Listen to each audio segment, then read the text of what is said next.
Olá, quero agradecer pela grande oportunidade de ser palestrante na primeira jornada acadêmica multidisciplinar em saúde, apresentando um trabalho de pesquisa que foi coletado através de dados e informações de leitura nos bancos de dados científicos.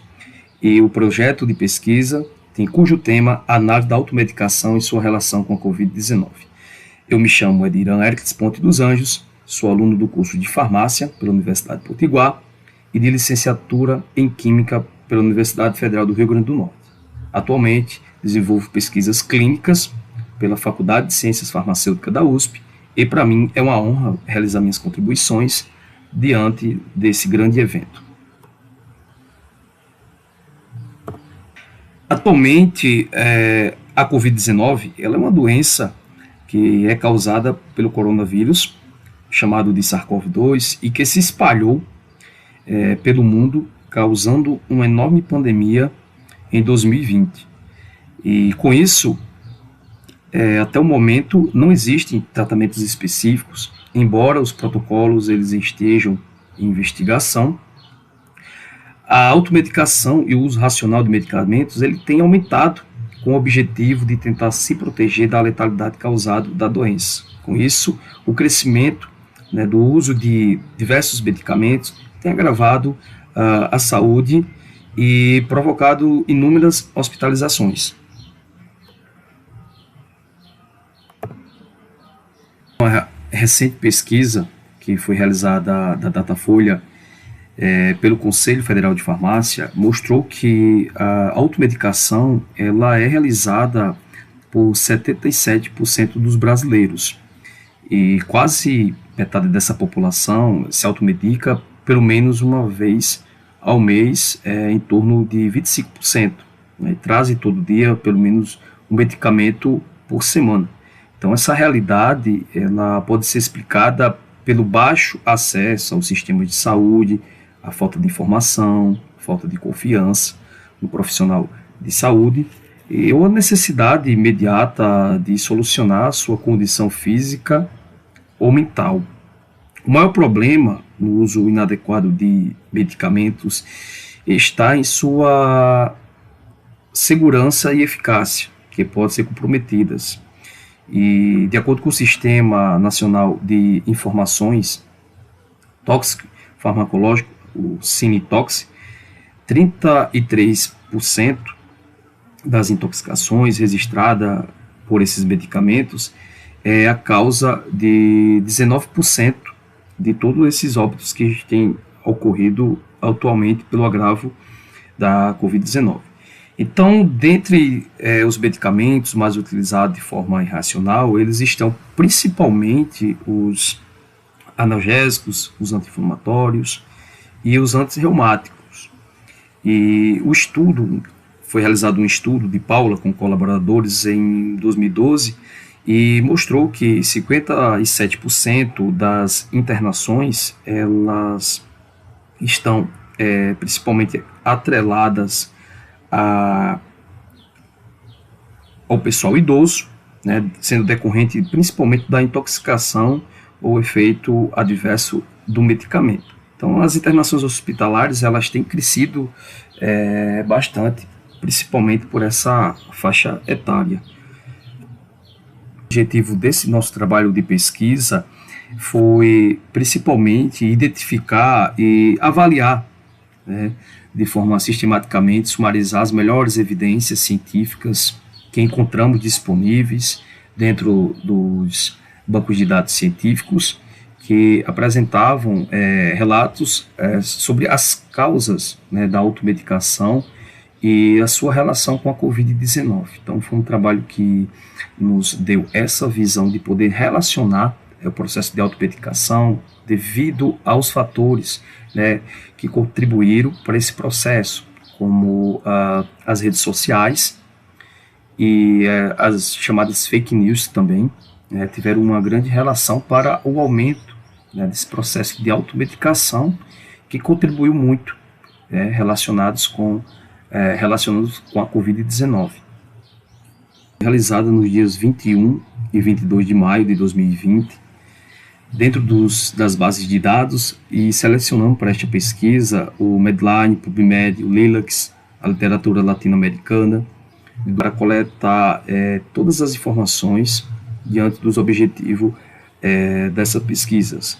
As bases de dados selecionadas, elas nos permitiram modular a busca pela melhor informação, e os termos encontrados foram aplicados individualmente para refinar e testar a acessibilidade da pesquisa. Não houve restrição quanto à data de publicação dos estudos, mas foram restritos estudos em português, inglês e espanhol. As pesquisas, como dito antes, elas foram realizadas no dia 21 de maio a 22. As estratégias de buscas elaboradas e utilizadas para cada base eletrônica foram apresentadas de acordo com os critérios de inclusão. Artigos científicos que retrataram a automedicação, seus riscos, artigos científicos que retrataram o uso irracional de medicamentos e artigos científicos com desenho de estudos observacionais, de intervenções ou relato de casos. E para isso foram excluídos estudos científicos que eram provenientes de resumos de congresso e que não estavam disponíveis para leitura do texto na íntegra. A seleção dos estudos foi realizada em 2 etapas, sendo que na primeira foram avaliados os títulos, resumos, as referências identificadas por meio de estratégia de buscas, e então tudo isso foi pré-selecionado. Os artigos para leitura na íntegra. Na segunda etapa foi lido o artigo completo para a confirmação da sua elegibilidade. O PubMed foram 6, o Embase 232, o Lilacs 6, e informações adicionais identificadas de outras fontes 0. Algumas publicações após remoção de duplicata 249, permanecemos com 6, o Lilacs 6 também, e daqui algumas publicações para a leitura completa, o PubMed 4, outras fontes 0, publicações excluídas pelo título e resumo foram 246. Então os estudos incluídos foram 1, PubMed, o Embase 0, o Lilacs 0 e outras fontes também 0. Estudos também excluídos foram 3. Então fizemos todo um estudo que teve como principal objetivo selecionar o processo, e todo esse processo ele acabou sendo avaliado, e apenas um trabalho ele foi aceito que contribuía para o objetivo da nossa pesquisa, que era o uso irracional dos medicamentos correlacionados à Covid-19.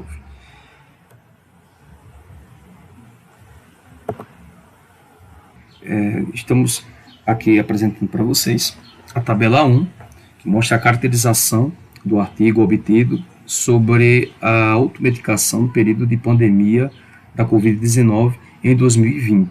Autor Wong, 2020, revista Emergence Medicine, Australásia. O objetivo é mostrar um panorama dos medicamentos usados atualmente para o tratamento do coronavírus, e diante desse resultado foram apresentados aqui os medicamentos que foram utilizados para o tratamento da Covid. Então, como vocês podem observar, foram diversos medicamentos que têm sido utilizados, e esses medicamentos estão descritos logo abaixo, como por exemplo a cloroquina, hidroxicloroquina, azitromicina, colchicina, talidomida, ivermectina, remdesivir, lopinavir, ritonavir, tocilizumab para tratamento de coronavírus, e alguns detalhes importantes diante desses estudos, eles foram descritos diante das conclusões desses autores, do autor. Então, há uma necessidade, principalmente de testes clínicos randomizados e controlados para os medicamentos usados de forma como off-lab em pacientes com coronavírus. Então, todos esses medicamentos eles não apresentavam ou não surtiram efeito do combate ao vírus. E segundo o ONG 2020, apesar de vários medicamentos estarem sendo testados para o tratamento da Covid, muitas opiniões sobre a eficácia têm sido espalhadas de forma errônea. Então, como vocês podem observar, nenhum desses medicamentos eles trouxeram nem sequer alguma finalidade, como obtenção para cura ou agravamento, que no caso trouxeram mais agravamento do que a cura da população que estava internada durante esse período. Então foram testados vários e, infelizmente, de forma errônea, não se obteve nenhum êxito durante as fases de tratamento. Essa pesquisa, a hidroxicloroquina e a azitromicina foram utilizadas para o tratamento da SARS-CoV e levaram milhares de pessoas a se automedicarem e tiveram, é claro, uma overdose medicamentosa causada pela combinação excessiva no uso destes dois medicamentos, como estou mostrando aqui para vocês. Então, esse fato ele tem ocorrido e a mídia mostrou diante que um homem do estado do Arizona morreu após o uso da hidroxicloroquina de forma irracional. Então, como vocês podem observar, a gente retirou essa informação também muito importante que foi vinculada à mídia devido ao uso irracional desses dois medicamentos. Então vejam como a mídia ela tem um poder muito grande de vincular a forma e o uso que no momento e até o presente momento não tem eficácia, mas como a busca, né, por um coadjuvante, por um medicamento que traria, né, benefícios à saúde, acabou causando, não só para esse indivíduo, mas como para outros também, a morte pela overdose medicamentosa. Então, o CFF ele fez também um levantamento do número de vendas dos medicamentos e, ultimamente, as mídias avaliou as porcentagens das vendas dos períodos de janeiro de 2019 e 2020 e, como vocês podem observar, a vitamina C, que é o ácido ascórbico, teve aí 180% nas vendas, porém não previne da Covid.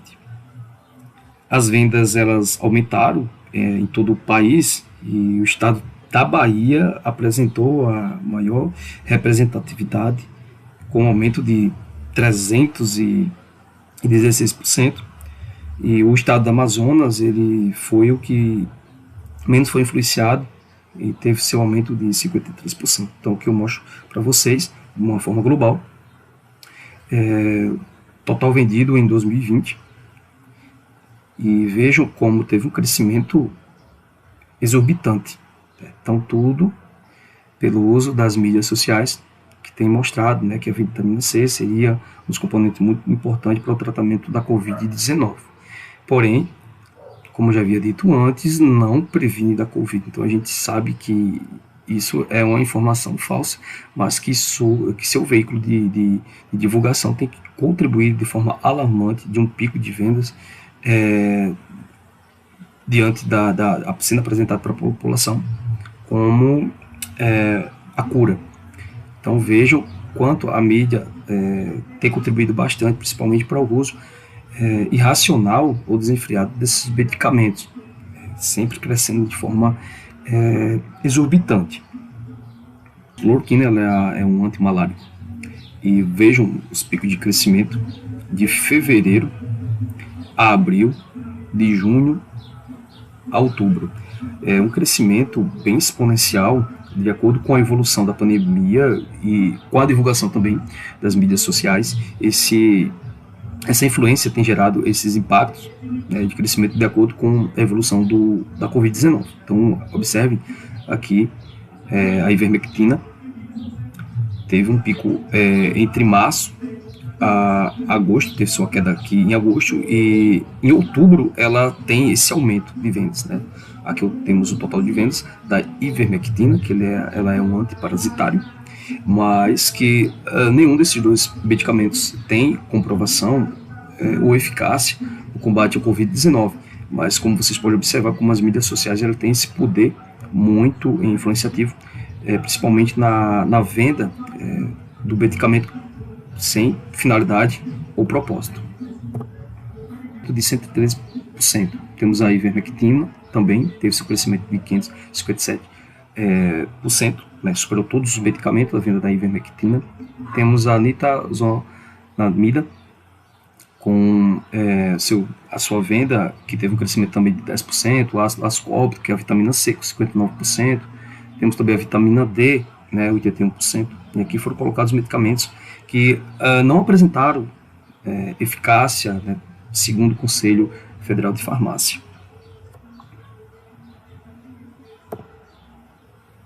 Fez com que esses impulsos consumistas causassem todo esse processo de mudança, né? Então a Anvisa foi um dos órgãos principais que tiveram a força de poder, na verdade, discernir sobre essas mudanças relacionado principalmente ao consumo do próprio medicamento. As informações que foram noticiadas, que impelem ao uso indiscriminado do medicamento, foi a campanha de 5 de maio, campanha que foi criada pelos racionais de medicamentos devido à quarentena. A campanha foi virtual e pode não ter atingido o público o tanto quanto era desejado. Para agravar a situação, a internet e também as propagandas de medicamentos são estímulos, principalmente para o uso racional de medicamentos.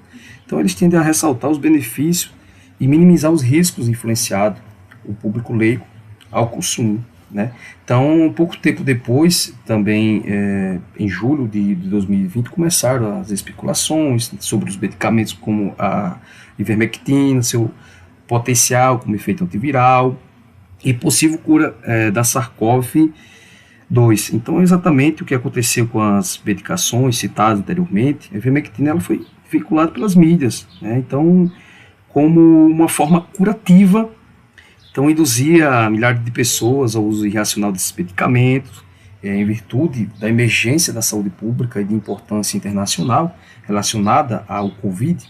A Anvisa ela acrescentou, né, que a ivermectina como produto controlado, como eu apresentei para vocês anteriormente, teve sua mudança, né, da RDC 405 de 2020 e transferiu a hidroxicloroquina, cloroquina e também a nitazoxanida para a mesma legislação, né, da RDC 405 para a 2020.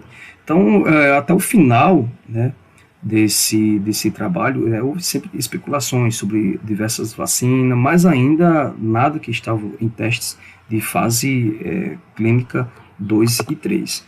Então, diante disso, eu queria colocar para vocês também aqui minhas considerações finais, que ainda são, né, incipientes as pesquisas relacionadas às fake news, as consequências para as pessoas, contudo, os valores, né, no aumento da venda de certos tipos de medicamentos, são e fazem parte de uma clara demonstração de como o medo da população ele influenciou e contribuiu, né, sobre o hábito de mudança da população brasileira, principalmente atrelado ao uso indiscriminado dos medicamentos.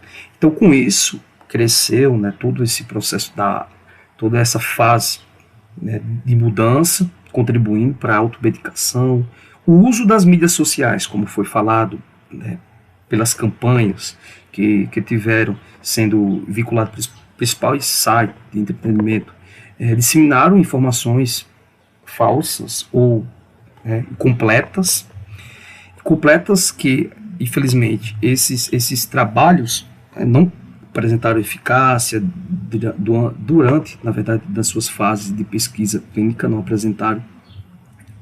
Então, tudo isso levou à falta de medicações para pacientes já em tratamento, e também como ocorreu com a hidroxicloroquina. Ou também a falsa sensação que não se deve confiar em profissionais médicos prescritos ou farmacêuticos, né, que foi um dos pontos que mais também foram discutidos.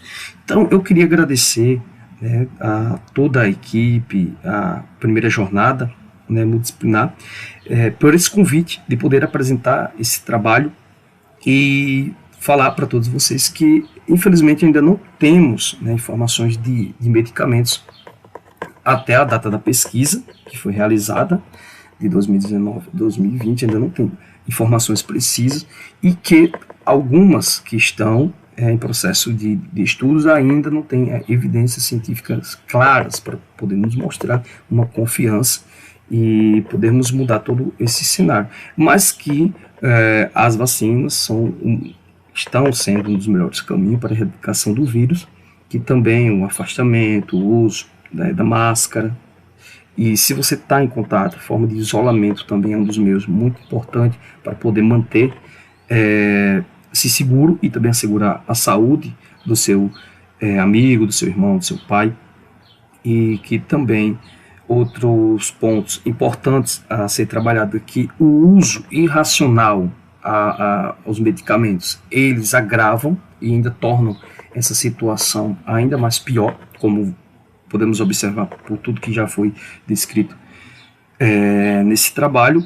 Coloca também em risco a nossa saúde e em risco a saúde de outras pessoas também, que levam a falsa cura, e isso contribui também para que outras pessoas possam promulgar ainda mais essas informações e causar esse cenário catastrófico, como já foi observado, diversas mortes aconteceram. Então, o uso irracional ele contribui, e o uso desenfreado, né, desses medicamentos, eles têm uma correlação muito importante, principalmente não só para o agravamento da saúde, como também para que outras pessoas dêem esse interesse em sempre estar se automedicando, que é uma forma incorreta. Não sempre tem que ser realizado por médicos, prescritores ou farmacêuticos que tenham conhecimento sobre os medicamentos. E aqui eu deixo meu muito obrigado mais uma vez. Quero agradecer por fazer parte como palestrante desse grande evento. Aqui eu deixo também meu número de contato, meu e-mail para alguma dúvida, algumas outras informações, e também para parcerias de pesquisas, né? Quem tiver interesse, eu estou também disponível, né, para fazer parcerias de pesquisa, publicação de trabalhos científicos. E aqui está uma breve apresentação, né, sobre o meu perfil, e aqui as universidades na qual eu tenho um vínculo hoje ativo, né? Então, mais uma vez, meu muito obrigado, e estou sempre à disposição